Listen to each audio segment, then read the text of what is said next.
Good evening, Little Masters, and welcome to episode 170 of the Prancing Pony podcast, where not all of us look on boats as wild horses. Fooling about with boats on that big river isn't natural. Trouble will come of it, I say. Yes, it will. But folks, go ahead and pull up a bench in the common room, and we'll be right there. I'm Sean Marchese, the real-life Lord of the Mark, and I'm here with the Man of the West, who has told you over and over, never travel far without a rope. Alan Sisto. That I am. Strong and silken to the touch, by the way, if you have a choice. Thank you, Sean. Man, one of these days, we're going to make you explain why you're so obsessed with ropes. No, you're not. Well, it is not this day. This day we word nerd a lot. Yes. And I'm going to start it right now with a new installment of Philology Fair. All right. Never get tired of that stinger. Never ever. Folks know I'm dancing. By now, everybody knows I'm dancing every time I hear it. Oh, we need to make this a video episode then. I shouldn't even have to say it. People know it. Just imagine it in your mind. Doing a jig. That is far better than the reality. Always. Yeah. So anyway, folks, making its first appearance, in the Lord of the Rings at least, today on the podcast, is everyone's favorite elvish food. You know it. You love it. Hot dogs. Unless you have Yes. I threw you for that one, didn't I? The elves are known for their processed meats. A lot of people don't know that. I was totally kidding. Get back on track. I'm so sorry. The elves and their nitrates. But you probably love it unless you have a gluten sensitivity. And you may have even baked it before. And if you have baked it before, I have to insist that you send me your recipe. You know where to send it, folks. Mm-hmm. I'm speaking, of course, of lembas. Yes. Now, note that it's called lembas, not lembas bread, right. Despite the fact that the movies popularized the latter term. You don't need to say lembas bread. You don't need to say bread, because lembas in Sindarin means way bread or journey bread. Right. The second part of that, mbas, means bread. So calling it lembas bread is like calling it way bread bread. So it's redundant like OPEC nations, ATM machine, or PIN number. Exactly, yes. However, if you want to go to the ATM machine and use your PIN number to get some money to buy groceries to make me lembas bread, I am not going to complain about your terminology. I just want to put that out there. There you go. If you want to do that for me, you can call it whatever you want. Sounds good. But anyway, don't call it lembas or lembas bread if you're talking to Feanor, because Galadriel won't give him any. Oh, and also, yes, she won't. Well, there's a lot of things she won't give him. The list is growing. The time of day? I'm not giving him hairs. I'm not giving him the time of day. I'm not giving him lembas. Not getting my phone number. No. No. Ugh. Creepy uncle. But the main reason you don't want to call it lembas if you're talking to Feanor is because he wouldn't know what you're talking about. The Quenya name for it is koimas, life bread. Mm-hmm. That's right. But it's actually the English translation, or I guess you could call it the Westron translation, of way bread that I really want to talk about today. Way bread is a literal translation of lembas. It's what linguists call a calque or a loan translation. Basically, each root of the original word is translated separately, and then it's put back together.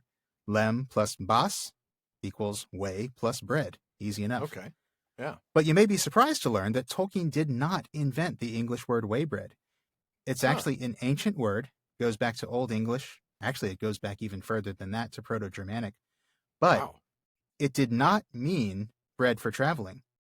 According to Ring of Words, way bread is a folk name of the plantain. Now, hang on. When I say plantain, I don't mean those green banana-looking things that you eat in Caribbean That's what cuisine. I thought you meant, and that seemed a little weird, but okay. Yeah, I know, right? Yeah, no, it's a different plantain. The plantain that we're talking about here is actually plantago, which is a broad-leafed plant in the snapdragon family.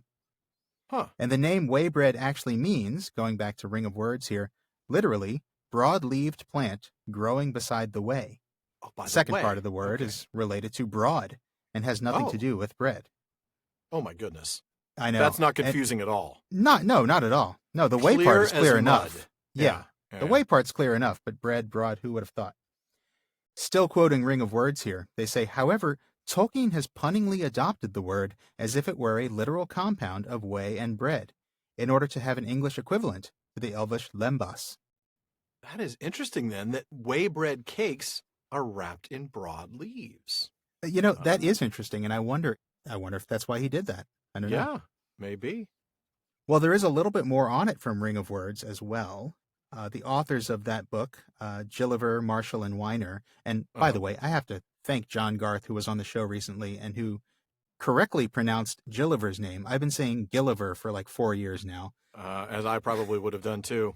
Yeah, but I heard John Garth say Gilliver, and I was like, oh, of course it's Gilliver. Yeah, of course it is.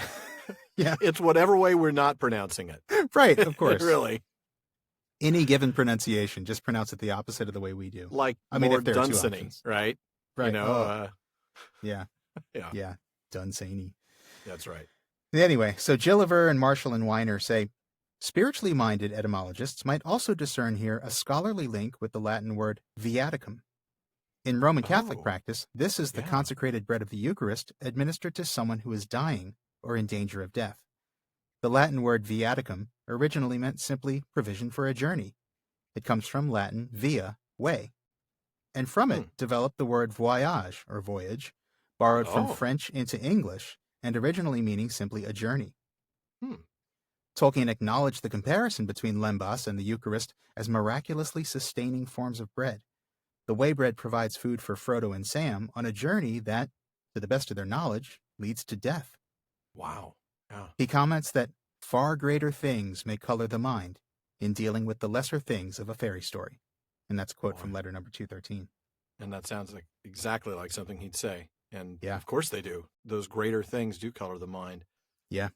I just can't help but think that whenever the roadies put together the equipment for Steve Perry and his friends to play The Provision for a Journey, are they just called viaticum? They're the guys that put together The Provision for a Journey. Oh my gosh.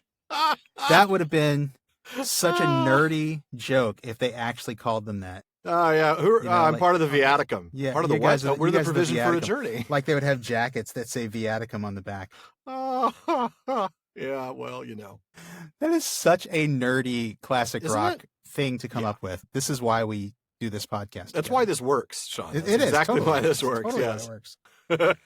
So, well, enough said about that, but we will have more to say about lembas later. Yes, we will. A lot more, actually. Yeah, I think I smell a sidebar.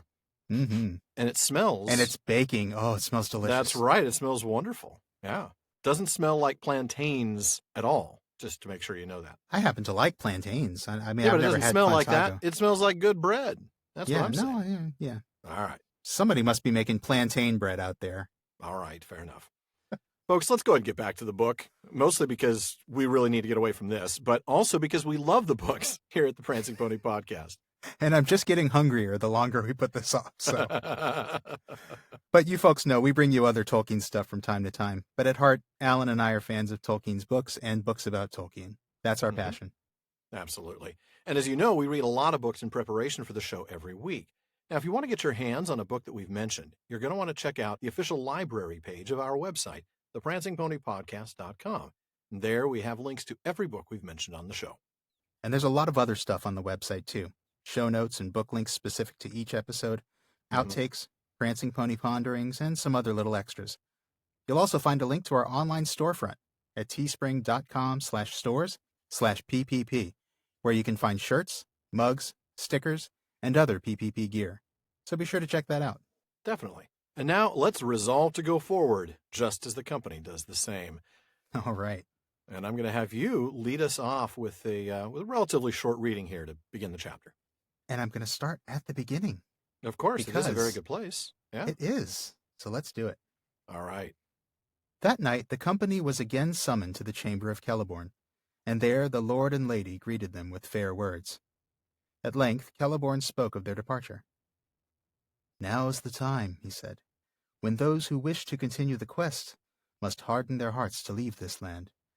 Those who no longer wish to go forward may remain here for a while, but whether they stay or go, none can be sure of peace. For we are come now to the edge of doom. Here those who wish may await the oncoming of the hour, till either the ways of the world lie open again, or we summon them to the last need of Lórien. Then they may return to their own lands, or else go to the long home of those that fall in battle. There was a silence, They all resolved to go forward, said Galadriel, looking in their eyes. Yeah, she undressing them with her eyes again. Once again. She's like peering into their brains. You cannot, I mean, you can't lie to her. No, you can't. That's the point. She knows what's in your head. She can penetrate your defenses. Well, mostly because they're not probably putting any defenses up.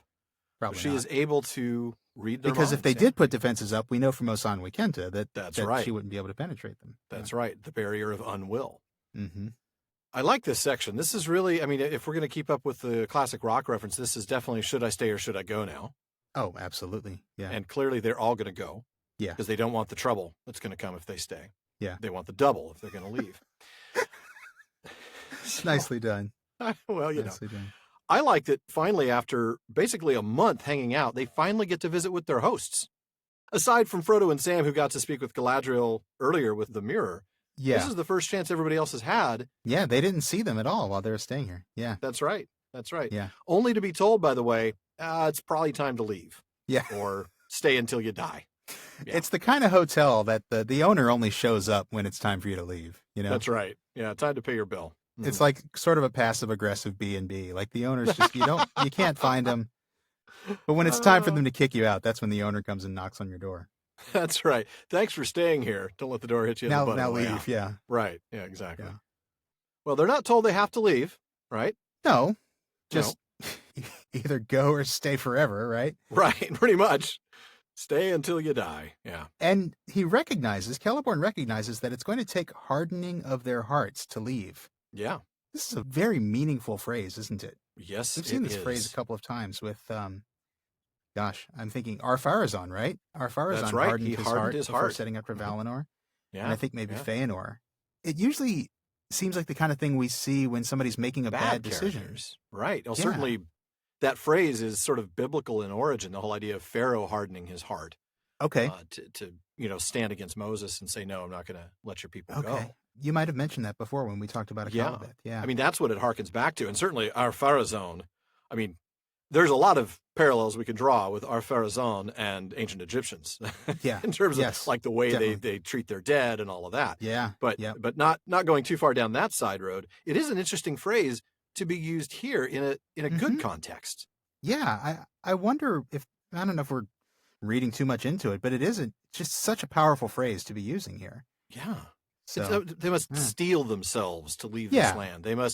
This isn't going to be the easy decision. The easy decision is going to be, especially since you've been sitting around for a month in this place, to stay. Right. But if you stay, you're going to stay here until it's time for us to summon you to the last fight of Lórien. Unless, unless the ways of the world lie open again, which is pretty slim, right? That's very slim. And that's why he says staying will not necessarily mean peace. No. Because, hey, circle of light, battle's coming for us at some point. That's right. That's absolutely right.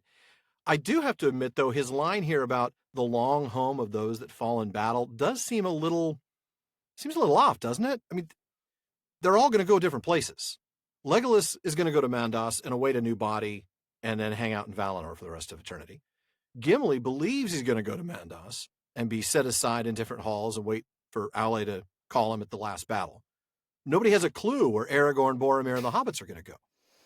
They don't go to the long home of those that fall in battle. No, I see what you're saying. Yeah, I didn't think about it that way. I guess I was just thinking it's just sort of a poetic way to say death. Hey, you're going to die. Right. The hole in the ground that we will place your body in, I suppose. And maybe it loses some of its impact if he breaks it down like that. Maybe he does. Or else go to the long home or else fall in battle. Or else here's what's going to happen to you guys. All right, Legolas, Mandos. You're going to get a new body. Right. Yeah. None of the rest of you are. Yeah. Gimli, here's what you say. Maybe you're right. We don't know. And we got no clue because frankly we don't care. Because you're a dwarf. Because you're a dwarf, and why are you here anyway? And then men, it's like, we have no idea. You guys are guests. I don't understand any of this stuff. You're going to leave. You're going to go someplace else. We know not where. Yeah. That's what they've been telling me all my life. It would diminish the impact. It would diminish the impact a little bit, I have to say. Yes, it would. Yes, it would. You're right. Because you're right. It is a poetic phrase, and it makes me think, very much of just, ancient battles and fights. And you're like, oh, the long home of those that fall in battle, whether that's heaven if we're talking about Christian Anglo-Saxon kingdoms, or whether it's Valhalla if we're talking about, Viking kingdoms, or whether it's some other destination for those who die in battle. It's a great, noble, honorable thing sort of deals what this feels like. It's like the great gig in the sky. If I can get my Pink Floyd reference in. The great gig in the sky. There you go. I love it. Thank you. But Galadriel, she knows they have all decided to go on. Yeah, they're all continuing absolutely. on. Not one of them is going to stay. When Celeborn puts it like that, of course they're not going to stay. Yeah. I may not really need to poke and prod in their heads very much, Celeborn. You pretty much told them staying here is not when a you put idea. it like that, honey, I think they're all leaving. I think so. Well, Boromir points out the obvious, doesn't he? I'm not going to stay here. Home is in front of me, not behind me. I can hear him now. Home is ahead, the world behind. I know very nice. Flipped, but yeah. That's very nice, yeah. And there are many hobbits to threaten. It's funny because his dad wasn't a fan of that song. You're right, he wasn't. He just kept eating those cherry tomatoes and getting very messy blood all over his stuff. Blood and chicken grease all over the place. And suddenly I'm not hungry anymore. So, hey, we do what we can. Yeah. Seriously, you'd think for somebody who's as refined as he claims to be that he could eat with a little bit more dignity, but we'll get to that.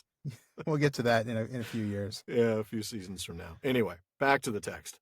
So Celeborn asks what the plan is. So are you all going to Minas Tirith? And Aragorn's like, I don't know, dude. Shrug my shoulders, man. No clue. Yeah, no clue, idea. Bro. We'll figure it out later.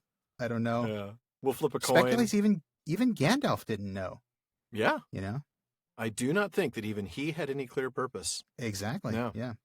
I think he would have decided at this point. He would have decided during his time here, what's the next wise move? Because there's no point to planning too far ahead on a journey like this, because circumstances are going to change and your decisions are going to have to change as a result. So that's true, as they very much did. Now, of course, Celeborn reminds him of whatever decision they make, they're going to have to deal with the very large river.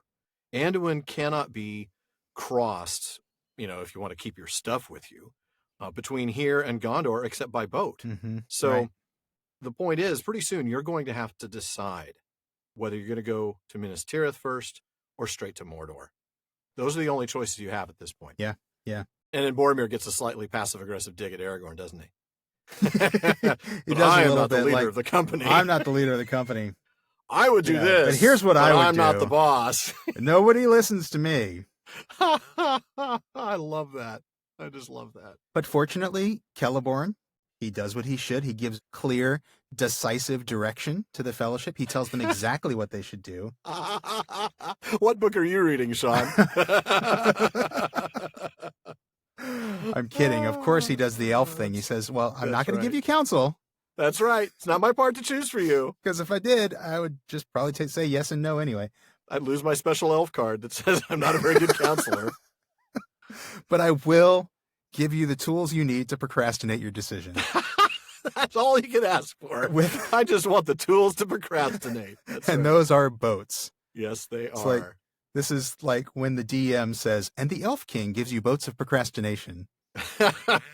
Boats of procrastination +4. Yeah, sweet. Those will procrastinate for those are great, man. You can put off your decisions so long. Seriously, and then when you're done, you can sell those for quite a bit of gold because they're magical. Right. Yeah, that's right. But no, seriously, he gives them boats. Okay, you can travel down the river, and that way you guys can make the decision later on. Right.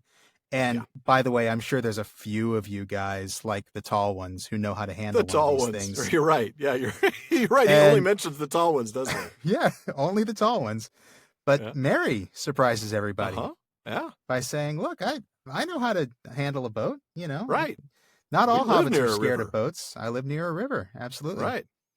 I used to bullseye womp rats on my T16 back home. Oh, why does that reference fit perfectly? I don't know. It's just great. It does, doesn't it? It does. I like it very much. Yeah. So Mary surprises everybody, and so okay, cool. We've got 4 members of the Fellowship who apparently know how to steer one of these things. Yeah, which means that they'll probably be all right in terms of boats. I mean, it's not like they're going to get 8 boats. It's not like everybody's going to get their own. In fact, I'm going to go ahead and read next. This is Celeborn making the decision to go ahead and give them those boats. All right. Then I will furnish your company with boats.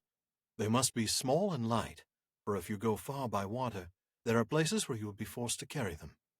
You will come to the rapids of Sarn Gabir, and maybe at last to the great falls of Rauros, where the river thunders down from Nen Hithwel, and there are other perils.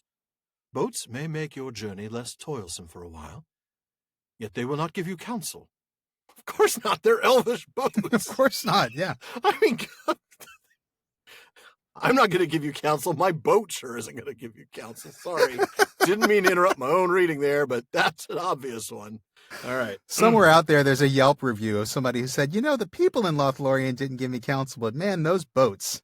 Those boats were great. Sure did counsel me. They told me what restaurants to go to and everything. That's right. Yeah. All right. Absolutely. I'm going to try that again.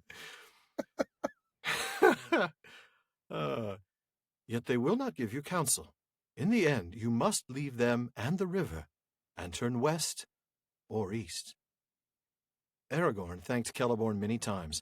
The gift of boats comforted him much, not least because there would now be no need to decide his course for some days. The others, too, looked more hopeful.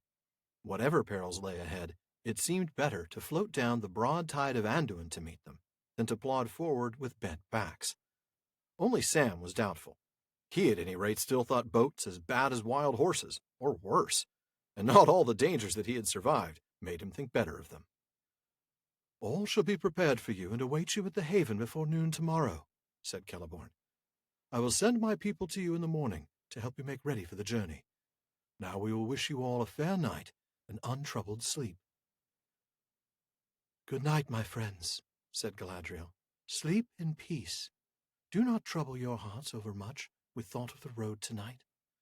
Maybe the paths that you each shall tread are already laid before your feet, though you do not see them. Good night. I'm not 100% convinced those are certainly comforting words, really. you may, I mean... No, it's not the good night I want. It's like, don't think about the elephant. Now I'm thinking about the elephant. Don't trouble your hearts with thought of the road tonight. Well, now what am I going to do? Yeah. But yeah, and also, I may not see my fate, and my fate is already decided for me. Yeah. That's a very elf thing to say. I prefer it not to be true. But yes. That's like when my wife says to me, good night, honey, and please try not to worry about the taxes. Oh my goodness. Yes. That's a terrible thing to, then you're 3:00 in the morning, your eyes are still as big as saucers, staring at the ceiling, totally stressed. Yeah. Yeah. That's great stuff. So back to the beginning of that passage that you just read. Yeah. So Celeborn's giving them boats. Great. Wonderful. We can use these. But they're boats, so they don't give counsel. Right. And they're elvish boats, so they really don't give counsel. That's right. Any counsel they would give, well, they won't now. They won't because they're elvish. That's right. But my goodness. So you'll have to leave the river at some point. Yeah, you really will, because even eventually you're going to get to the Falls of Rauros. Even if you make it through the rapids, you can't go over the falls. So you're going to have to leave the river eventually. At least he gives them that much counsel. That's good. Yeah, that's true. That is some counsel. You will eventually have to leave the river. Yeah. That's not especially helpful. Before the waterfall. Please. Yeah, that's a good idea. So some more nerdery on Sarn Gebir. First, I want to look at the nomenclature, not for Sarn Gebir, but for Sarn Ford, in which Sarn Gebir is named the Rapids of the Spikes because of up-thrusting rocks that make it very difficult to get through safely. There you go. And in the unfinished index, Tolkien says that Sarn Gebir is the name of the rapids in Anduin, above the Argonath, so called because of the upright stake-like spikes of rock at their beginning. Mm-hmm. That does not sound like something you want to crash into. I don't want to have to take my boats through there. No. And hat tip to Hammond and Skull for those little bits of word nerdery, as we often do, for pointing us to both of those entries. Yeah, definitely. Now, like we talked about before, Aragorn's very grateful for the boats of procrastination +4. And really, the rest of them are also very happy about this. This is a lot more pleasant way to travel than... Almost the rest of them. Yeah. I mean, except for Sam. Poor Sam. Yeah. I don't want to get on a boat, Master. Please don't make me get on a boat. Anything but a boat, Master. Yeah. I know. Yeah. And then Celeborn and Galadriel say goodnight to their guests. Yeah. As only they can. As only they can. That's right. The boats will be ready. My people will see you. They'll help you prepare. Yeah. I've got some people. And then Galadriel's little subtle reminder about the invisible nature of fate. you don't know about the fact that your paths have already been determined. They just have been, Right. and you will do these things. Yeah. Right. I guess that's a little more comforting. I suppose. Good night, honey. Don't worry about our taxes because there's nothing you can do about it. Total hopelessness. That made it worse. That's right. Yeah. Oh, goodness. Thanks a lot, Galadriel. I appreciate that. Oh, man. Do you have any sleeping pills that I can take now? Because I'm going to need them. Right. Seriously, man. Oh, goodness. All right. Well, because she has told them not to trouble their hearts over much, they're going to do exactly that. And that's where I'm going to have you pick up. All right. The company now took their leave and returned to their pavilion. Legolas went with them, for this was to be their last night in Lothlórien, and in spite of the words of Galadriel, they wished to take counsel together. For a long time they debated what they should do, and how it would be best to attempt the fulfilling of their purpose with the ring, but they came to no decision. It was plain that most of them desired to go first to Minas Tirith, and to escape at least for a while from the terror of the enemy.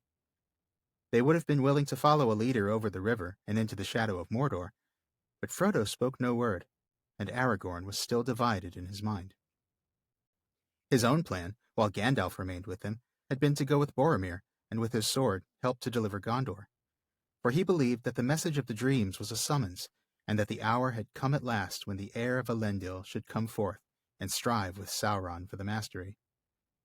But in Moria, the burden of Gandalf had been laid on him, and he knew that he could not now forsake the ring if Frodo refused in the end to go with Boromir. And yet, what help could he or any of the company give to Frodo, save to walk blindly with him into the darkness? Yeah, so like I said, Galadriel said to rest and not think about the road ahead, so we're going to do the exact opposite of that and sit and spend all night debating. Mm-hmm. Yep. I like that Legolas makes an appearance, though. Long time no see, bro. Thanks for coming back. Thanks for coming back, yeah. Your new friends not... Yeah, they're not doing it for you anymore, huh? Yeah. And so they do. They debate for a long time with no decision. None. It's like the Council of Elrond all over again. That's true. How many hours are we going to spend here before we get something to eat? Right. That's what they need. They need Bilbo to remind them it's time for lunch, people. Yeah, right. But we get a little breakdown of the dilemma, right? Most of the Fellowship wanted to go to Minas Tirith, and we're actually told to escape the terror of the enemy for a little while. Right. Nobody's ready to commit to going to Mordor. So it's like, yeah, I don't know, maybe we should just go hang out in Minas Tirith for a little bit, see what happens. Well, you know why that is, right? One does not just walk into Mordor. Oh my gosh, how did I not see that? I'm slipping. I am so slipping. Yeah, well. That's terrible. It's my privilege to push you as you slip. No, I'm glad. All right, sorry. Thank you. Appreciate that. Right over the falls. Yeah. There you go. Onto the spiky stones.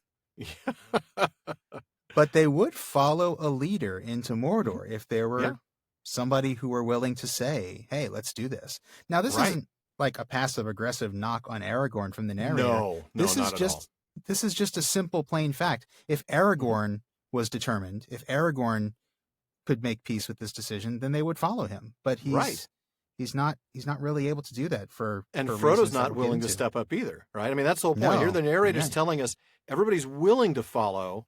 Yeah. But Frodo wouldn't speak, and Aragorn still didn't know what the right thing to do was. And I get that. He's absolutely. Yeah. He's just not sure what's the best call for the group and also what's the best call for him. We know what he would have done had Gandalf still been with him. He would have gone with Boromir. Absolutely. That was his plan from the beginning. Yeah. Right. Absolutely. But now that's changed. Yes, it has. And he recognizes that that's changed. Right. Kudos to him. Now he's got the burden of Gandalf, right? Yeah. It's his now. He is now the one responsible for the fate of the ring. Yeah. He has stepped into the role of leadership. He's stepped into it willingly. And yet he recognizes that involves a sacrifice. Yes, it does. Yes, it does. Now, Boromir, of course, has no such dilemma, obviously. None. Minas Tirith, that's where I'm going, y'all. That's my duty. That's right. I'm going there, man. Yeah. And we understand that, of course. Yeah. We totally get that. He's a man of Minas Tirith. That's his job. Right. Yeah, exactly. Not going to hold him. Not going to hold him to be responsible for going into Mordor itself. That wasn't part of the original deal. No. I mean, after all, it was he who said, "One does not simply walk in there." Nice. I'm climbing my way back up from the wreckage at the bottom of the falls. Yeah, I'll just put my foot on the top of your head and keep you Thanks. down. Push me right back down. Oh, goodness. This partnership is it's such a healthy thing for both of us. I just got to say, it's wonderful. Oh, we just encourage each other, lift one another Yes, up. we are. It's just, That's right. brotherhood. With a question mark. That's right. But then going back to Boromir, we get this creepy internal debate. These kind of these softly spoken words. Ooh, did I say that out loud? I mean, really, it's that moment, right, isn't it? I know. And I know we can't read the whole chapter and we had to leave something on the table. But I do kind of wish we could have read this one. But, there's, he talks about, if there's, I'm not going to read it. I promise. I'm not going to read it, but I'm going to. But I'm going to read most of it. No, I'm not. But, look, he's just kind of having this internal, external monologue. Like, okay, if y'all are going to destroy this thing, then there's little use in war and weapons. Right. And we can't help you there. Yeah, we can't help. But if you want to destroy Sauron, then it's folly to throw this thing away. Yeah. And we know the folly in that thinking, right? Mm-hmm. Oh, of course we do. Yeah. But it's certainly an understandable argument, Of course, you meet like with like, right? Yeah. Force with force. That's the only way to do it, right? And I'm saying this because I've gotten criticized of being a little too hard on Boromir over the course of the last season. We have, yeah. And mostly me. Look, I know it's mostly me. I've had some fun at Boromir's expense, but I'm putting this out here. I totally understand why he thinks this is a good idea. Yeah. He shouldn't, because he should have been paying attention at the Council of Elrond, and so he shouldn't think this is a good idea. But I can totally understand why he thinks it. Well, this is how he thinks. He's a warrior. This is his job. His job is to meet force with force in the protection of his city. That's so true. One can hardly blame him for not thinking that the best solution would be to try some sneaky, stealthy way of destroying the ring. Right. When the ring would, in his mind, be the greatest weapon possible to use against Sauron. Someone hands you a sword and says there's a war coming. What do you do? Do you go out to fight in the war, or do you go back to the forge and try to destroy the sword? Right. Yeah. It just doesn't make any sense to a warrior, and I get that. Yeah. Right. But yeah, you're right. It's one of those external, internal monologues. Like, really? Did I say that out loud? Did I say that out loud? You could just see him. What I meant by that was throwing lives away would be folly. Yeah. But he does finally realize it. Yeah. And I do love that. Attempts to recover. Yeah, I love that quick correction. But Frodo noticed that, right? He caught something new and strange. But Aragorn didn't. Aragorn was a little busy processing things, so he didn't really hear what Boromir said. And the other hobbits were either asleep or nearly asleep. So really, Frodo was the only one who caught this. Interesting. Mm-hmm. Yeah. So what is the something new and strange that he sees in Boromir's glance? Because what Boromir is saying is not all that different from what he was saying at the council. Right. This has sort of been his position all along. Mm-hmm. So what's new? Yeah, that's a very good question. Is there something darker? Is there something more sinister about it? Has his time in Lothlórien... I don't know. It seems strange that time in Lothlórien would awaken some, would kind of like finally lead him down that path to temptation. But I don't know. Maybe not. We talk about that line that Aragorn says about how there's nothing to fear in here. There's no evil here unless a man brings it himself. And if that happens, look out. So, maybe what was just a seed of thought has now become an internal conspiracy at this point. Or at least a pondering, right? We talked about Galadriel pondering what she would do with the One Ring come into her possession. Right. I think Boromir's doing a little pondering of his own, but he's not quite as strong. That is really interesting. And I wonder, I don't know, I'm sitting here like thinking, what is it that's created this? What is it about Lothlórien that makes this seed of an idea grow into something that's actually dangerous? And is it just the peril of Fairy? Is somehow the ring at work here? I think the ring's always a little bit at work. Sure. That's fair. But, and we've talked about the fact that while the ring doesn't have complete sentience, it does have a certain kind of agency. Right. Does this have anything to do, just throwing this out there, I'm not sure I'm there myself, But does this have anything to do with Galadriel passing her test? And now there's, I think so, actually. You think so? I was going to go there. Yeah, I think Yeah. if the ring is at work here, and I think it is to some extent, it was originally focused on Galadriel because it probably thought Galadriel was the most likely one to succumb to temptation. Primary target. She was the one who was the closest to being tempted. She was the one with the most power. Mm-hmm. That's correct. And if there's any agency on behalf of the ring, that's kind of what I was thinking too. Yeah. If there's and now that she's out of the picture, who's next? She's okay, she's not a target. Aragorn's not a target. Who's next? Right. Maybe Boromir's the next one. And it's not that the ring is able to, think this through logically like we just did. No. But the ring may have an ability to kind of grab a hold of whoever is the greatest target nearby. Right. And that could be what's going on here. Yeah, that's all it is. It can't get radar lock on the object anymore because Galadriel's gone. So now who do I lock onto? Right. Boromir. Because at least Boromir is not going to take me to a melty hot volcano and try to destroy me. Right. Frodo will. Galadriel has turned me down. Aragorn has turned me down. Mm-hmm. Boromir's the next most powerful one. Well, I'm going to go ahead and pick up in the next section here. Well, really, it's the necessary stuff. It's food and clothes. That's where we're going to go here. All right. In the morning, as they were beginning to pack their slender goods, elves that could speak their tongue came to them and brought them many gifts of food and clothing for the journey. The food was mostly in the form of very thin cakes, made of a meal that was baked a light brown on the outside, and inside was the color of cream. Gimli took up one of the cakes and looked at it with a doubtful eye. "Cram," he said under his breath, as he broke off a crisp corner and nibbled at it. His expression quickly changed, and he ate all the rest of the cake with relish. "No more, no more," cried the elves, laughing. "You have eaten enough already for a long day's march." "I thought it was only a kind of cram, such as the Dalemen make for journeys in the wild," said the dwarf. "So it is," they answered, "but we call it lembas, or whey bread, and it is more strengthening than any food made by men, and it is more pleasant than cram by all accounts." "Indeed it is," said Gimli. "Why, it is better than the honey cakes of the Beornings, and that is great praise, for the Beornings are the best bakers that I know of, but they are none too willing to deal out their cakes to travelers in these days. You are kindly hosts." "All the same, we bid you spare the food," they said.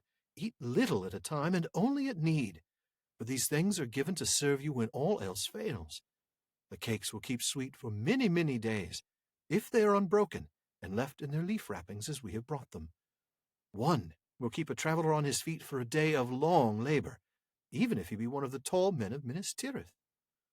The unspoken finish of that sentence is, "let alone a short, stunty dwarf."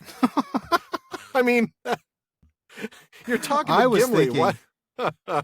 I was thinking more along the lines of, yeah, no wonder the Beornings don't give their cakes to travelers anymore, especially when you eat them like that. I mean, if you're just going to scarf down cakes, like, can I have more honey cakes? Like, no, you can't have more honey cakes. Get out, or I'm going to turn into a bear. But by the way, I was a little confused. The first time I saw that he ate all the rest of the cake with relish, I would have thought ketchup and mustard would be better. I was surprised because I wouldn't think that dill would go well with lembas at all. I know, me neither. Maybe sweet relish? I don't know. Yeah, definitely not dill. Sweet relish, maybe. No. Maybe it's like one of those. Maybe it's one of those fancy like bacon and raspberry relishes that you get at really fancy restaurants. Yeah, I don't think that's the relish he meant. Probably not. I just had to say that. I hope not. Oh my goodness. My goodness, yeah. I could just see Gimli with the big squeeze bottle of the relish that you use on the hot dogs. That's just nasty. All over the lembas. all on lembas, yeah. Oh, no. Man, all right. Well, let's go back to the text. Yeah, so, please. Some elves come with gifts, and wow, there are some elves here who can actually speak Westron. Yeah, all three of them are here probably, yeah. Right, yeah. Where were these guys the whole time we were staying here? Seriously, we've been here for a month. Why didn't we meet these people? Because we needed towels and we couldn't ask for them. We couldn't. I kept trying to ask housekeeping for towels, and they kept bringing me soap bars. It's like, come on. Right. All we needed was like one of these guys. Like, hey, can you just ask for some towels for me? And please, maybe a shaving kit. I don't know. Maybe shoe polish. Who's using a shaving kit? None of these guys. I know. None of these guys. That is true. Maybe Legolas. He wants to look nice and sharp for the ladies. I mean, he is Probably so. He is in a place where he might find somebody. Yeah. He can find a shaving kit. He can ask for a shaving kit, but he's not going to That's true. share You're it right. with the fellowship. Yeah, you're right. And Gimli and Aragorn and Boromir don't care. You're right. Right. Yeah. Anyway. Oh, goodness. All right. We digress. So Let's get much. back to the food because we are finally up to food. the most famous Middle-earth food Yeah. of all famousness. Lembas. The famousest of hobbits. Famousest of hobbits. Very thin cakes. Baked. I'm getting hungry again. Golden on the outside, creamy white on the inside. GBD. Golden brown and delicious. Yes. Now, of course, we've seen stuff like this before, or that looks like this before. That's right. That's right. Gimli believes this is cram, but he sure has a very pleasant surprise when he discovers that it's not. Yes. But I think that means we need to revisit cram to remind us of what he's comparing it to or what he's expecting it to be. Do we have to? Just briefly. I mean, we'll remember eating it. We won't have to actually taste test it again. No, we won't. No. We don't have to do the Pepsi challenge with cram versus lembas. Thankfully, no. That's an easy pick, isn't it? Now, for those who weren't with us in season 2, we did cover this back in The Hobbit. In episode 80, Not at Home was the chapter we were discussing then. And here's the narrator's description of cram from the text. As you'll remember, the narrator did most of the expositing in The Hobbit. There wasn't a lot of talk from characters about it. Right. So here's what the narrator had to say. If you want to know what cram is, I can only say that I don't know the recipe. But it is biscuitish, keeps good indefinitely, is supposed to be sustaining, and is certainly not entertaining, being in fact very uninteresting except as a chewing exercise. It was made by the Lakemen for long journeys. So being better than that, it is sort of a low bar, but it not only clears that, it clears every bar. It's much better tasting than much that. better, Yeah. as Gimli points out, comparing it to the honey cakes of the Bjornings, and Yeah. they're the best bakers. They make the best bagels. Their bagels are phenomenal. I bet they're fantastic with the everything on them. Oh, it's man. the water. Yeah. And the elves, like, okay, yeah, great. Yeah, they're delicious. We know. Can you stop eating them? Right. Because you've eaten enough for a week. For a long day's march, basically. Right. Yeah. You have now consumed 4,000 calories. That was for breakfast. Right. Gimli's carb loading. He really is, yeah. He's going to have to run a marathon, isn't he? He is. Dangerous over short distances, my foot. Not dangerous anymore, man. He's feeling a little bloated. He can't even get up. Nope. But yeah, so use it sparingly, folks. And then finally we get it named. I know I spoiled it earlier and even earlier, but I think everybody lembas. knows, Sean. Yeah. I think everybody knows. It's lembas or whey bread, which we talked about earlier. Yeah, it's not saltines or anything like that. No. Those are good with relish on them. No, I don't think that's true. Gosh, Probably I just want to... Probably not. Probably better than lembas. Relish and Bovril. Yeah. I'm telling you, I bet it's good. Anyway. I think I just made myself throw up in my mouth a little, so we're not Fortunately, lembas is more strengthening than anything that men have ever come up with, including saltines and bovril and relish. And yes, Gimli, Gimli places high praise on this stuff. So good, like you said, better than the honey cakes of the Byrings. He is, however, probably going to have to eat a lot of fiber in the next couple days. Definitely, yeah. Let's not think about that more than we have to. No. The cakes will keep sweet for many, many days if they're unbroken. So you can't, once you start eating it, you need to eat it, apparently. That's interesting. But also left in their leaf wrappings. I would think that a Ziploc container might be better. I mean, it might, but where are they getting one of those? That's true. Yeah. Only Saruman has those.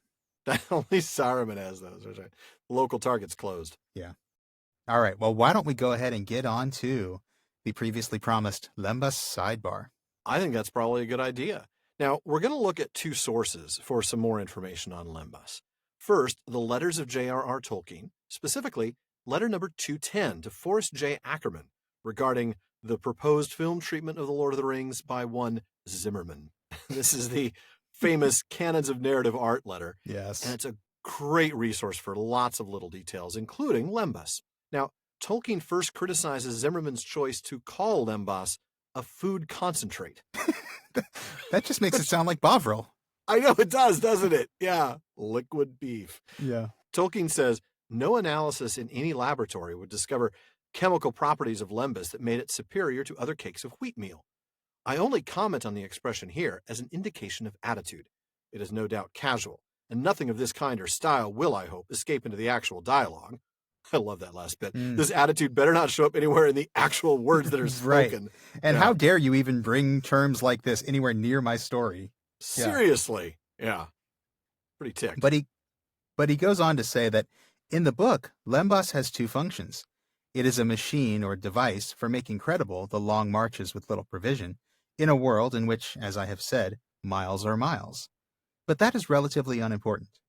It also has a much larger significance, of what one might hesitatingly call a religious kind. This becomes later apparent, especially in the chapter Mount Doom.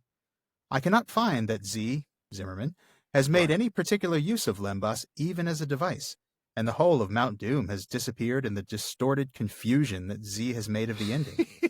As far as I can see, lembas might as well disappear altogether. Man, I am just hearing Tom Shippey talk about what a brave man Zimmerman was. Yeah. Oh, man. Wouldn't have wanted this to see the light of day. No. Yeah. Man, the poor guy. And another thing. And another thing. That. Well, that's probably about all we could pull from that beautiful letter 210, which I recommend to anybody who's in a slightly grumpy mood because it will just make just you feel cheers great. You right up. It really does. So instead, we're going to go now to The Peoples of Middle-earth. That's the 12th and final volume in the history of Middle-earth. Mm-hmm. In that book is a work that Tolkien wrote called, conveniently enough, Of Lembas. There he points out that this food the Eldar alone knew how to make. It was made for the comfort of those who had need to go on a long journey in the wild, or of the hurt whose life was in peril. Only these were permitted to use it. The Eldar say that they first received this food from the Valar in the beginning of their days in the Great Journey, for it was made of a kind of corn which Yavanna brought forth in the fields of Aman, and some she sent to them by the hand of Orome for their succor upon the long march. Since it came from Yavanna, the queen, or the highest among the elven women of any people, great or small, had the keeping and gift of the lembas. Yeah, this reminds me that listener Scott F. wrote in just a few months ago asking whether all elves made lembas or whether it was just Melian and Galadriel, who are the two that we see it mentioned in reference to. And I think that answers that question, doesn't it? It was known to other elves and other elven communities besides the two that Melian and Galadriel led. But within each community, it was only the highest of the women in that society who made it. So, I don't know, maybe Arathel would have made it in Gondolin if they had it there. Maybe in Rivendell. I don't know, maybe did Arwen's mother make it? Well, of course, Arwen's mother was Galadriel's daughter, so she would have learned from her mom.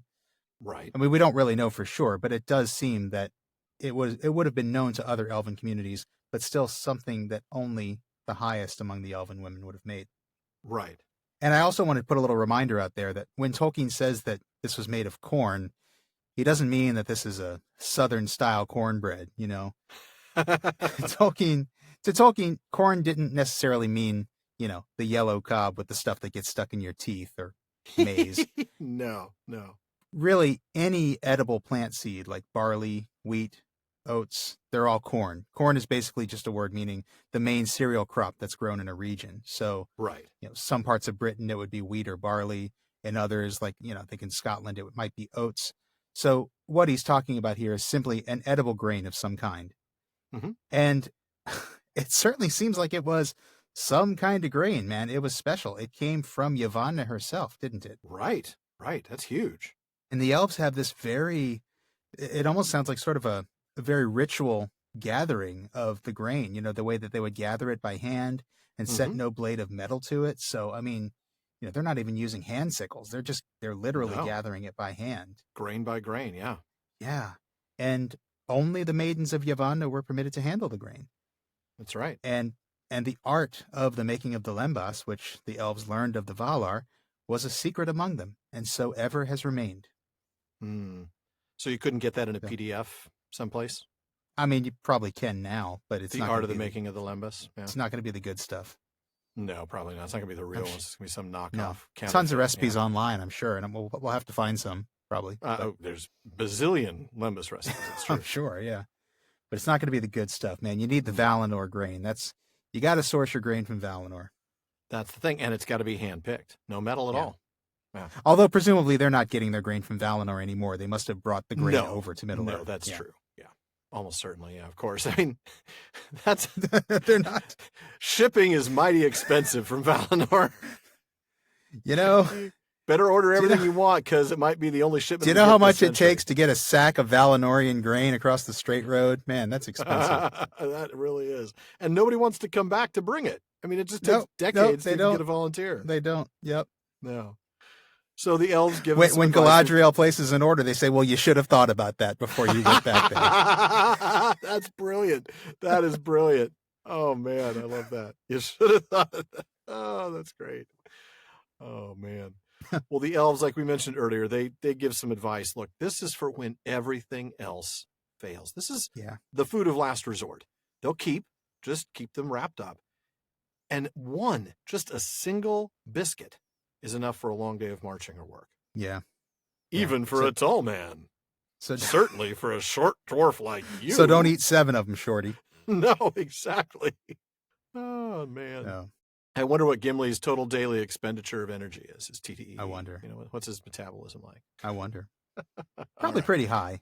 Probably. For somebody that short. I mean, these are strong, stout fellows. Yeah. Yeah. So anyway, well, let's talk about some more gifts. That's right. I'm going to have you pick up right after that with the clothes that they brought them. All right. The elves next unwrapped and gave to each of the company the clothes they had brought. For each, they had provided a hood and cloak, made according to his size, of the light but warm silken stuff that the Galadriel wove. Mm-hmm. It was hard to say of what color they were. Gray with the hue of twilight under the trees they seemed to be, and yet if they were moved, or set in another light, they were green as shattered leaves, or brown as fallow fields by night, dusk silver as water under the stars.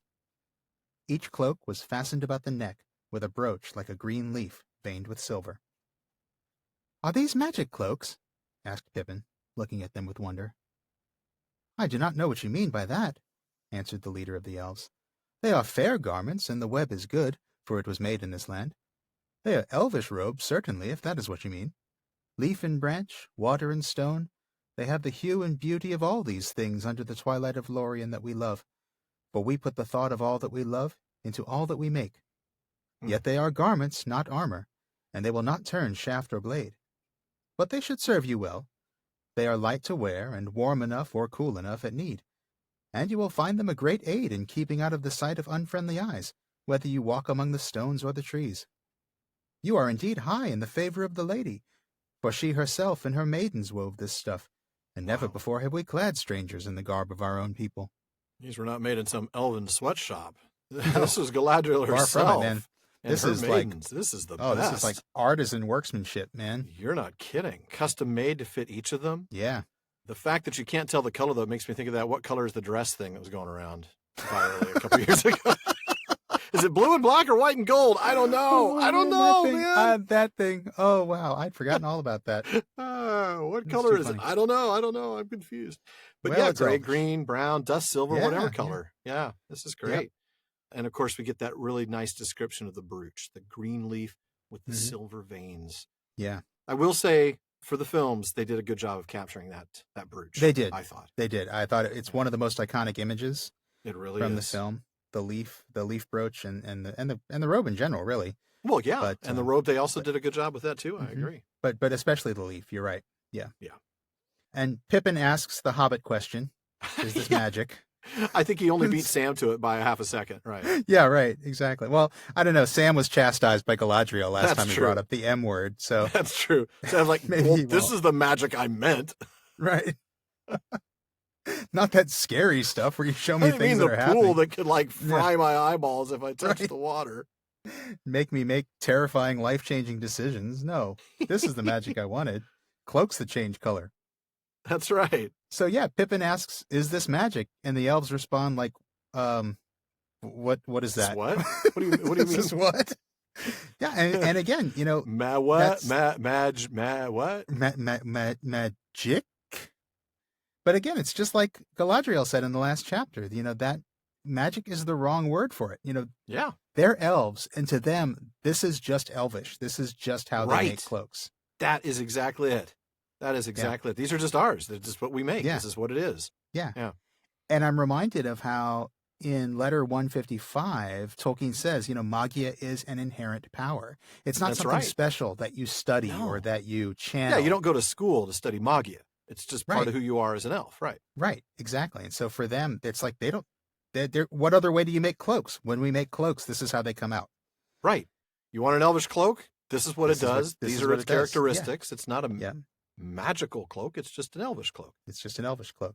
And they are definitely elvish, aren't they? Very definitely elvish. High quality material. These are not some cheap Mordor knockoff. These are, high quality pieces. I love the line, though, about the colors. I love what he says.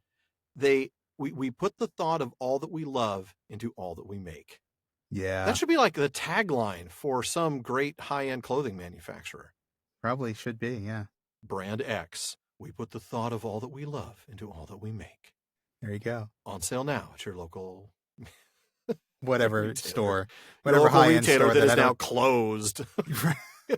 And I wouldn't even know what high-end retailer to reference. I know. That's why I couldn't come up with a brand clothes. or a... Exactly. Yeah. But these are really nice clothes. They are super comfy. Mm-hmm. They're not armor though. No. So this is not Dwarven mithril. This is not going to turn a spear that'll skewer a wild boar. That is correct. But they might help you hide from the wild boar. They might. They might help you hide. Yep. They might. I was just thinking about how the writers of Rohan end up riding right by the three hunters in broad daylight. So yeah, I think they might help you hide. Yes. We'll get to that in a bit, I'm sure. Yeah. Unless you stand up and start throwing rocks at orcs and saying, "Hey, over here." Over here. Because then you're going to get caught. Well, then you will. Yeah.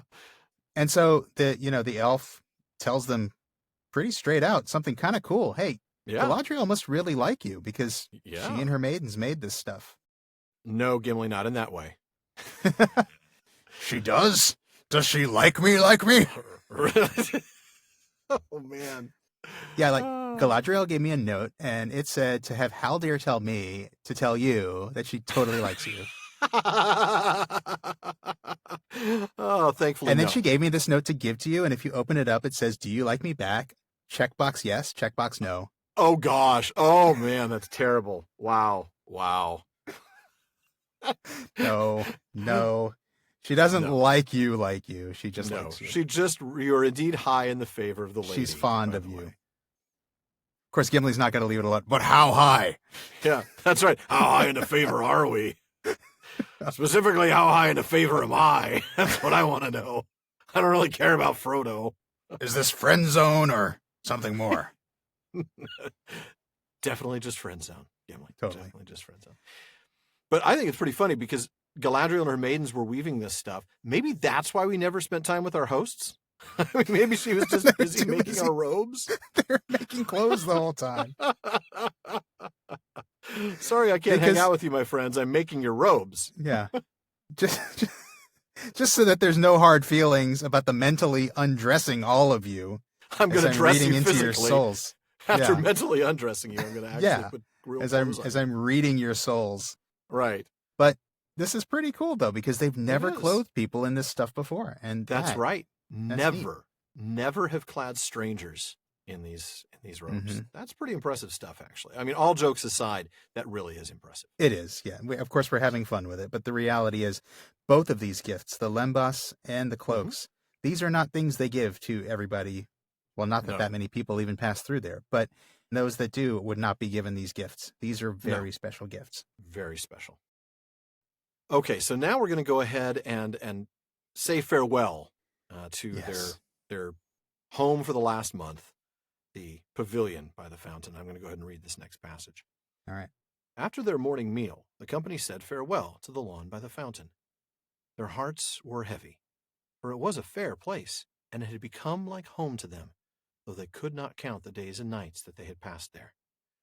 As they stood for a moment, looking at the white water in the sunlight, Haldir came walking towards them over the green grass of the glade. Frodo greeted him with delight. "I have returned from the northern fences," said the elf, "and I am sent now to be your guide again. The Dimrill Dale is full of vapor and clouds of smoke, and the mountains are troubled. There are noises in the deeps of the earth. If any of you had thought of returning northwards to your homes, you would not have been able to pass that way. But come, your path now goes south."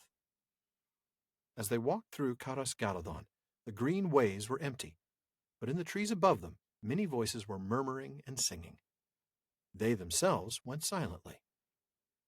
At last, Haldir led them down the southward slopes of the hill, and they came again to the great gate hung with lamps, and to the white bridge, and so they passed out and left the city of the elves. Then they turned away from the paved road and took a path that went off into a deep thicket of malorn trees, and passed on, winding through rolling woodlands of silver shadow, leading them ever down, southwards and eastwards, towards the shores of the river. They had gone some 10 miles, and noon was at hand when they came on a high green wall. Passing through an opening, they came suddenly out of the trees. Before them lay a long lawn of shining grass, studded with golden Elenor that glinted in the sun. The lawn ran out into a narrow tongue between bright margins. On the right and west, the silver lode flowed glittering. On the left and east, the great river rolled its broad waters deep and dark. On the further shores, the woodlands still marched on southwards as far as eye could see, but all the banks were bleak and bare. No Malorn lifted its golden-hung boughs beyond the land of Lórien. All right, well, now that they've packed and eaten, time to go. Time to leave the lawn. Yes. There's an old man yelling at them, "Get off my lawn." Get off my lawn! Yeah. That's awesome. And they... That is awesome. Thank you. So we previously saw they hardened their hearts, and now their hearts are heavy. Yeah. I mean, this place had become like home to them. That's what we're told. Well, it's a beautiful place, and they were there for so long. Yeah. Absolutely, yeah. Mm-hmm. And we get another little message here about the mysterious passage of time, don't we? They could not count the days and nights that they had passed there. That's right. So we should talk about the timeline a little bit. We know from the Tale of Years, which is Appendix B for The Lord of the Rings, that the company reached Nimrodel late on January 15th. They got to Caras Galadhon 2 days later, and then left Lórien a month after that on February 16th. But it was not always so. In the Treason of Isengard, we learn that they originally got to Caras Galadhon, or Caras Galdon as it was known at that point, on December 14th, but that then time literally stood still. As Tolkien writes, December 15th onwards, time at Caras does not count. Therefore, they leave on morning of December 15th. Now, the characters in that version of the story observe the oddity. Sam says, anyone would think we'd come straight from Nimrodel without stopping a night. And Trotter, the Hobbit precursor to Aragorn, you'll recall, replied, whether we were in the past or the future, or in a time that does not pass, I cannot say. But not, I think, till Silverlode bore us back to Anduin, did we return to the stream of time that flows through mortal lands. That's right. So timey-wimey. Very, very timey-wimey. Yeah, it's amazing to think of how timey-wimey Lothlórien could have been, because my goodness, we're constantly talking about how timey-wimey it is. Mm-hmm. And we know that Tolkien continued to change the timeline and look at other options as he revised. Yes, he did. He actually wrote in one of his notes, does time cease at Lórien or go on faster? So that it might be spring or nearly so when they leave. Or maybe it moves more slowly. He even does the math, having them leave 1 day later, time moving at about 20 times slower. 20 days equal to 1. Very interesting. But then late in the writing process, he decided that time would pass at the same rate, but that the company would find it hard to reckon the passing of time. Now, he said that's because they themselves do not age, or age only very slowly in Lórien, and that is an effect of the elven ring borne by Galadriel. But remember that Bilbo observed something very similar in many meetings. Talking about singing and listening and thinking in Rivendell, Bilbo said, time doesn't seem to pass here. It just is. That reminds me of something that's coming up when Sam says time doesn't count in there. Right. Remember that? You would think time doesn't count in there, yeah. Yeah, I think we'll get to that. I don't know if it's next episode or the one after that, but yeah, we'll come back to this, I think, when we get there. I'm not sure we get there till we get to the Great River, Is it the Great which River? is next chapter, I think. Yeah. Okay. But that's only like 3 episodes from now, so we'll get there Right. very soon. Yeah. Yeah, let's make sure we come back to this because it's we will. again, we've talked about the time bubble of Lórien, but it could have been a lot timey-wimeier. Timey-wimeier. If you So. could catch time in a bottle. Man. Jim Croce. Wow. Yeah, man, All right. Well. All right. So Haldir returns. Yes, he does. And he's passed the note to Gimli. Just kidding. Yes. And he's giving it back, and she says she totally wants to go to the sock hop with you. But until then, he's going to guide them to the boats. Right. And by the way, you couldn't go back if you wanted to, at least not the way you came. That's right.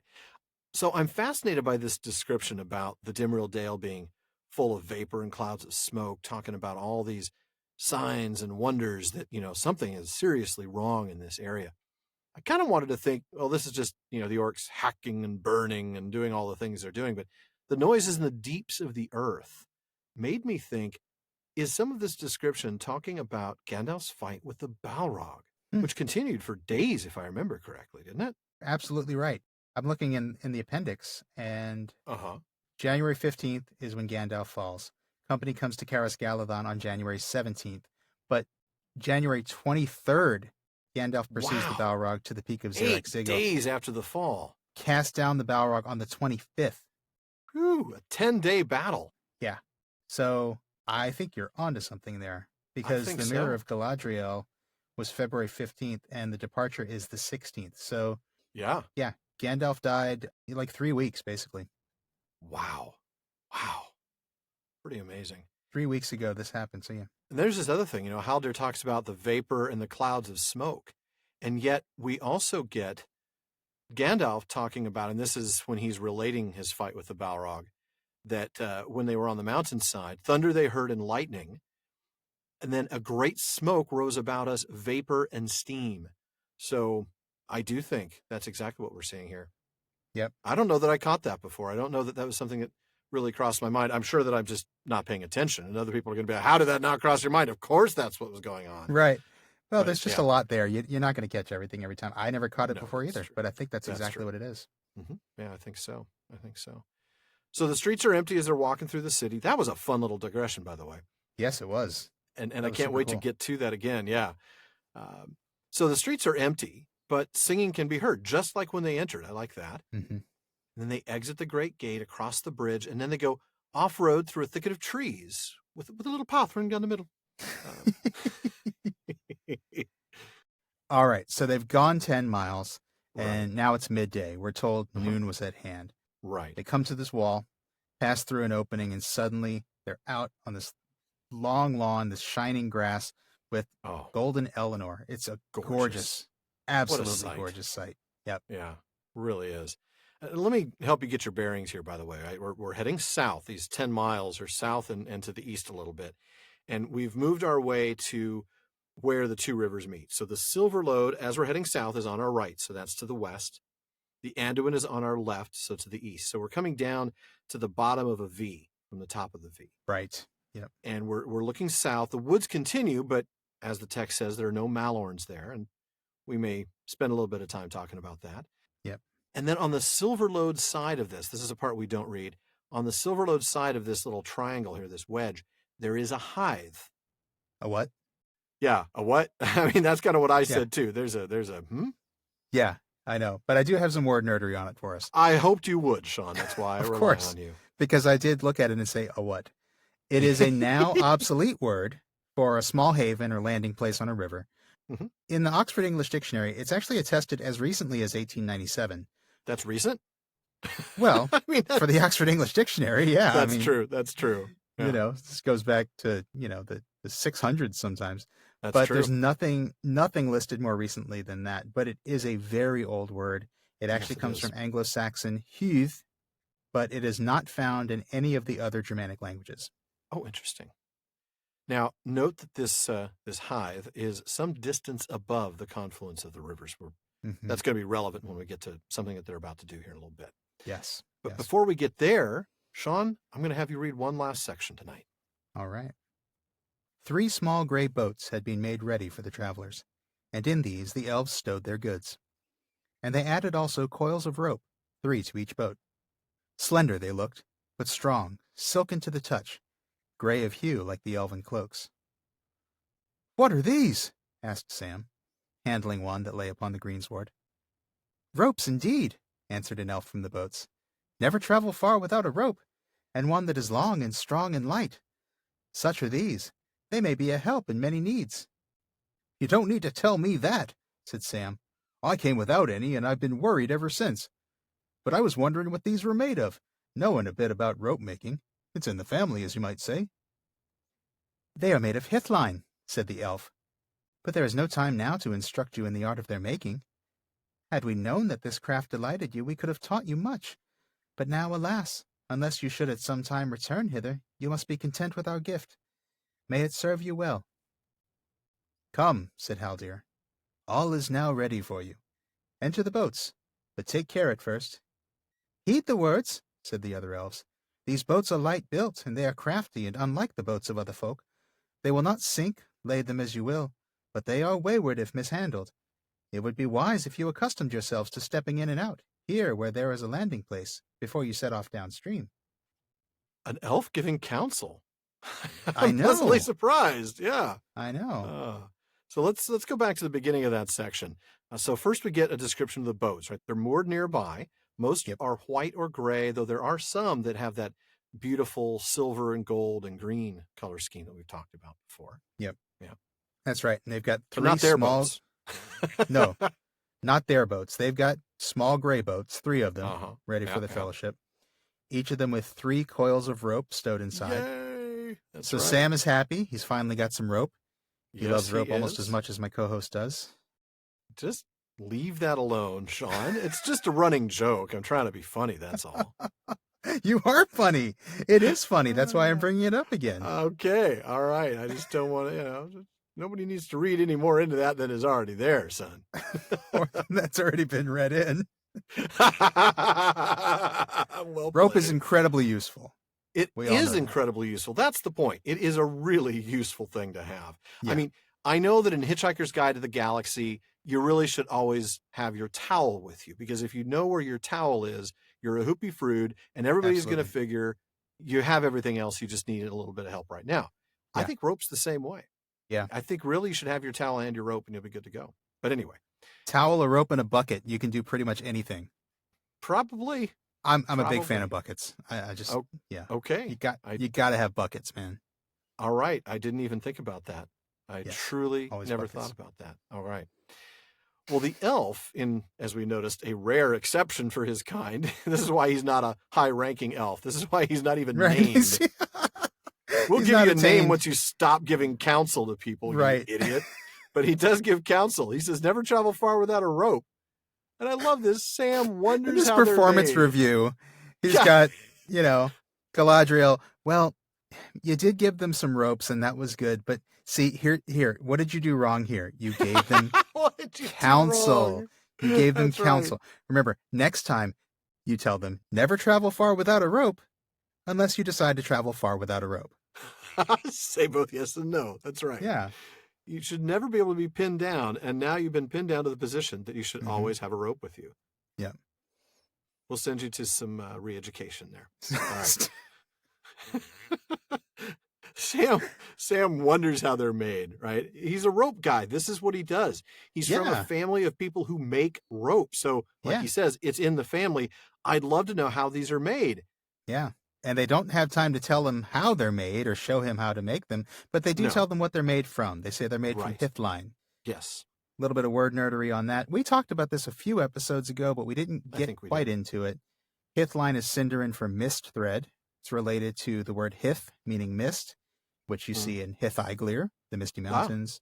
Uh-huh. Also, if you remember from the first age, if you were with us back in season 1, the land of Hithlam, Oh, which yes. literally yes. means mist shadow. Right. Quenya form of, this is interesting. The Quenya Uh-huh. form of Hithlam is Hisalome. That's actually mentioned in the Silmarillion. Oh. We've actually got a Quenya form of Hithline as well. The Quenya form of the rope is Hisalanya.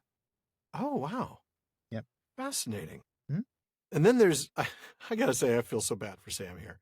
I love the way the elf puts it, but it's not very kind, is it? He says, oh, yeah, it's too bad we didn't know you were interested. It's too bad you never asked, really. Like, Yeah. what can we do for you while you're here? Nobody that spoke our language came and talked to us. Right. But really, Yeah. it's a shame that you didn't tell the people that couldn't understand you that you were Yeah. interested in rope Right. making, or we would have helped you. We But would've- too late now. Bye-bye. See you next time. Right. Oh, wow. And as if on cue, Haldir shows up. It's like, all right, time to Yep, roll, guys. Time to go. Never mind the rope making. It's time to split. That's right. Oh, man. I mean, they're totally isolated during their stay. But, Yeah. oh, it's a shame you couldn't tell It's us. like, oh, you should have told us. And like, I didn't know it was on the menu, you know? That was an option. I couldn't didn't tell you even to bring me a towel. The concierge didn't tell me that rope making classes were available. That's right. And so I That's did right. not sign up for them. No. I would have. Very disappointed. Of course. But I didn't. From day one, I would have, yeah. Yeah. But anyway, time to go, as Haldir Yeah. says. And Yes. the nameless elves, once again, proving why they're nameless, give counsel. These That's boats, right. More advice. more advice from the elves who will always be nameless. This is why These you don't boats- have a name. Right. These boats require some skill. You should probably practice getting in and out of them so you don't die later. Right. So you don't slip off and drown.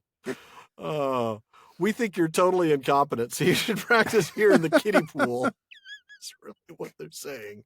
Right. I mean, they're not wrong. They're Poor not Sam. Again, the worst vacation ever. Yeah, it was Seriously. all inclusive, but the rest of my group signed up for a boating class. I Yeah. wanted the rope making class. wrong. Right. Oh, guy. poor Sam. Poor Sam. Well, folks, before you set off downstream, we have Bartleman's bag coming your way in just a minute. And even when that's done, the talk continues all night long at the Prancing Pony. That is absolutely right. We've always got lots of discussion happening in our social media spaces. At our common room on Facebook, you'll find comments, questions, corrections, and more on every episode, as well as updates from us throughout the week. Just look for the Prancing Pony Podcast on Facebook and click the like and follow buttons. That's right. And now we have another common room, this time over on Reddit. You can find great discussions there at r/PrancingPonyPod. And as always, you can find us on Twitter and on Instagram with the handle @PrancingPonyPod. So follow us wherever you happen to be. Now, if you like us, please consider sharing us on Facebook, Twitter, Reddit, anywhere you happen to find Tolkien fans. And if you really want to let the world know your feelings about us, please give us a review on Apple Podcasts. The more reviews we have, the more visible the podcast is, and that helps others find us and this great community of Tolkien fans we've built together. Now, finally, if you'd like access to exclusive content like postscripts, quarterly specials, PPP swag, and more, check out patreon.com/prancingponypod to find out how you can join the fellowship of the podcast. Now, I think it's time to see what old Bartleman has in the mailbag for us tonight. Sean? All right. First up, friend of the show, patron of the show, and fellow 2020 Tolkien Society Award winner, Yenny Dolphin, wrote to us with a question. You just wanted to say fellow 2020 Tolkien Society Award winner, didn't you, Sean? You know what? I would have brought in Yenny's question even if not That's for that. true. But I mean, she's Yenny. She's awesome. Yes, we love her. but it's she's fun the to best. say. It is. But fun yeah, to it say. is pretty cool to say Yeah. fellow 2020. So we really Yeah. haven't talked about it on the show, have we? No, we have not actually. just I our guess social people who've media been following channels. us on social media would know about it. But Yeah. For those of you who don't know, we surprisingly, shocking everyone, won the 2020 Tolkien Society Award for Best Online Content. So Amazing. Thank you to everybody absolutely who voted. floored. Absolutely floored by the news. Stunned. And yes, thank you all so much for voting and just for supporting us, helping us get Oh, there in the yeah. first place. I know. Even Truly getting a amazing. nomination was a bit of a surprise, I have to admit. Yeah.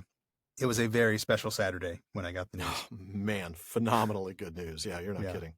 So anyway, back to Yenny's question, which is an awesome one. Yes, it she is. actually recently spent some time catching up on the show, and she wrote to us a few months back with a question about an earlier episode in which lembas came up the first time. She said, when you talked about Melian and Galadriel's lembas baking, I was sort of waiting for Sean to bring up the Old English origin of the word lady, which is hlafdir, literally loaf kneader. So the one in the house Okay. that bakes the bread, as opposed to the lord, the hlafwerd, who just guards it jealously. So, yeah, why didn't you bring that up, Sean? Well, I mean, come on. It was so long ago, I don't remember why I didn't bring it up, but let's face it, there's at least a 60% chance the answer is I was tired. And by 60, you mean 90? Yeah. 95. Yeah. 6, something like that. Somewhere in that range. So what Yenny's referring to there, because she is a word nerd of note as well, Yes, she's referring, yes, she is. She's referring to what I think is a fairly well-known etymology, at least among people who geek out on this stuff. Right. Of the words lord and lady in English. So the Old English form of the word that became lord was lafwerd, which literally means loaf ward. It's like the guardian of the bread. And lady was lafdia, which is the kneader of the bread. Okay. According to the Oxford English Dictionary, both words reflect the provision of bread as a staple food item and the centrality of this to the household. And they point out that there were some other similar words in Old English. There was one, lafeta, which was literally bread eater. That would be a member of the household or a dependent. Right. Oxford English Dictionary also points to the much more recent English formation, breadwinner. Oh, so, yeah, that makes sense. Yeah, so giving people names that have to do with their role in the bread supply chain of the house is not that strange a thing. No. Now, as to Yenny's suggestion that I should have mentioned this in reference to Galadriel and Melian being the main lembas bakers that we know about, yeah, she's right. I totally should have. Yeah. That was absolutely until I totally should have. Shame on me. And I'm and I'm going to spend some time in the chamber of forgotten word nerdery because of it. Missed word nerdery opportunities. Yes. I'm going to be baking a lot of bread in the chamber. There you go. Absolutely. This was in Tolkien's head when he came up with that, and I'll tell you why I know that in a moment. As we discussed earlier, the highest among the elven women of any people had the keeping and gift of the lembas. And yes, the highest of the women of a people would be the lady of that people. So among elves, that means quite literally that they are the lembas loaf kneaders of their people. Wow. Without a doubt, Tolkien knew what he was doing with that bit of wordplay. And I know I'm that. Sure.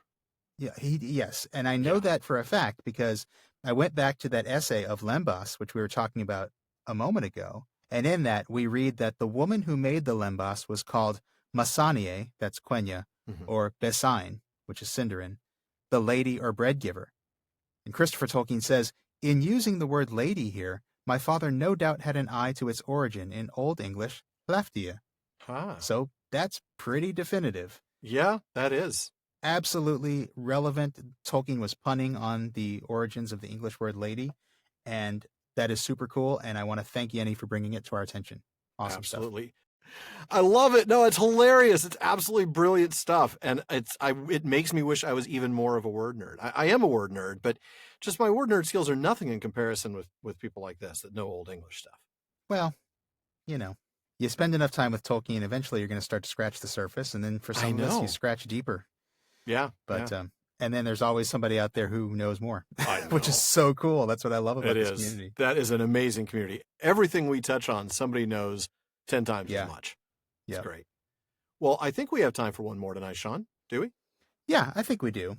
Georgia from Australia wrote to us via Facebook after hearing episode 163. And Georgia asked, I loved what you shared about the Lórien trees originating in Tolkien and being taken to Númenor. I'd never heard that before. It got me thinking of something Haldir says later on in the chapter when they come to Cairn Amroth, which of course we've gotten past now, where he talks about elves leaving for the havens and sailing oversea, and his grief at the thought of living in a land where no Lórien blooms. I was wondering whether it was common knowledge in Lothlórien that the Lórien originated in the Undying Lands. Surely Galadriel would know, but would the Sindar? It makes me happy that Haldir will see Lórens in spring one day again. What are your thoughts? You're right. We didn't end up discussing that in episode 165 because we'd already recorded it when we heard from Georgia. So let's go ahead and talk about it now. Galadriel must have known there were Melian in Eressia. I mean, she must have known. She must have. I mean, yeah, she'd spent time there. Yeah. Yeah, well, I think that one of the many versions of the story in Unfinished Tales, and I don't know if it's in the history of Galadriel and Celeborn or if it's maybe somewhere else, maybe it's in the Númenor stuff, but somewhere we get a version of a story that has Galadriel actually bringing the Lórien to Lórien, don't we? Yeah, I think it is Unfinished Tales. Of course it's Unfinished Tales. I think it's the description of the island of Númenor. In fact, I've pulled it up here while you were speculating. They're talking about the Malorn that are growing on Numenor. Its fruit was a nut with a silver shale. Some were given to by Tar Eldarion to King Gil-galad of Lindon. They did not take root in that land, and here's where we get Galadriel's involvement. Gil-galad gave some to his kinswoman Galadriel, and under her power they grew and flourished in the guarded land of Lothlórien beside the river Anduin until the High Elves at last left Middle-earth. But they did not reach the height or girth of the great groves of Numenor. There we go. Okay. So that's how she got them. She didn't bring them directly. She didn't bring them over from the Undying Lands. She got them from Gil-galad, who had gotten them from Numenor. From the Numenorean king, right. Mm-hmm. So maybe Galadriel never saw Malorn trees in Tolleresia? I suppose it's possible, but it does seem kind of unlikely that she wouldn't at least have known that they were there. And even still, Gil-galad, I mean, I would assume the story Gil-galad must have known where they came from, yeah. Right. I got these from some guy in Numenor. I don't know his name. Tar something. Some stranger in a bar handed me these trees. He was really tall, though. He was like 7'5", yeah. you know? Right. Yeah. Interesting. I have to imagine she knew. Seems like she must have. I really have a hard time imagining she didn't. Yeah. Yeah. If she brought them there, she must have known something of their history. Even if she didn't know, even if she never saw them there herself, she probably had heard about it from Gil-galad. Interesting, though, because that certainly has not filtered down, has it? No. Apparently, it was not common knowledge among the rest of the Galadrim at all. And we know this because Haldir doesn't know. So right. He's pretty high up. Clearly, yeah, exactly. I mean, we would expect unnamed elf who actually gives counsel to not know this, but of course, he's not going to be given any information that's useful. No. Because he'll just give it away. Right, exactly. Go give counsel, like, oh, don't worry about these trees. You'll see them in the Undying Lands if you ever make it there. Like, stop giving counsel. That's right. But yeah, it must not have been common knowledge because clearly Haldir didn't know. Didn't know. Interesting. But I'm with Georgia. I think it's really cool that Haldir is going to get to see them again someday. Yeah, that is pretty cool. I agree. It'll be a sad land. Oh, but yay, there are Malorns. Woohoo! Right. I mean, unless he goes to Helm's Deep and gets himself killed. Well, yeah, there is that. So stay in Lórien, Haldir. Unless you decide not to stay in Lórien. I'm just going to give him some elvish counsel right there. Well done. Well done. I try. Well, folks, that wraps it up for another episode of the Prancing Pony Podcast. Please be sure to join us again next week when we arrange the company in boats. And give them paddles. Which we assure you will not be used in conjunction that sounds awful. With the silken ropes or the blindfolds from 2 chapters ago. Wow, we've got blindfolds and then ropes and then paddles. This is 50 Shades of Lórien, folks. I'm a little worried about what's going on here. Well, now you know what color the cloaks are. They're 50 Shades of Grey. Boom. Oh, that's awful. That is awful. We are getting a very strange image of Celeborn and Galadriel's life together. Yes, we are. I don't know that I like that image, actually. No, I don't. I'm not sure I do. No, we're just going to leave that all right there. And we want to thank each of you for listening, especially when you have to listen to stuff like that. It requires extra patience from you, and we are grateful for it. Yes. And we also want to give a very special thank you to our patrons at the Círdan's contribution tier, who hopefully won't change their mind as a result of our tasteless jokes. Those would include James in Virginia, Tamsin in Minnesota, Chad in Texas, Lance in New Jersey, Paul in Colorado, Jerry in Texas, Bruce in California, Mario in Utah, Seth in Texas, Ella in California, Joseph in Texas, and Kathy in North Carolina.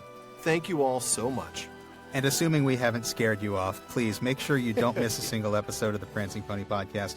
Subscribe to the show through Apple Podcasts, Spotify, or your favorite podcast app. That's right.